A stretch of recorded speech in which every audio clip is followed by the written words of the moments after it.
I'm Grayson Pitcher from the University of Rochester, and my co-authors and I are excited to share our national census for the off-label treatment of complex aortic aneurysms.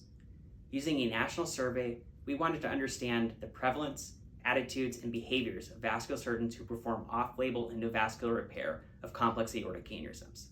Despite regulatory challenges and device availability, we found the prevalence of off-label endovascular repair to be significantly underestimated. This could have a major impact on the next decade of aneurysm treatment in the United States, when the majority of survey respondents were under the age of 45 and within the first 10 years of practice. We believe this is a critical time to discuss the rapid rise of these techniques, decrease limitations, and develop systems for high-quality, transparent reporting outcomes.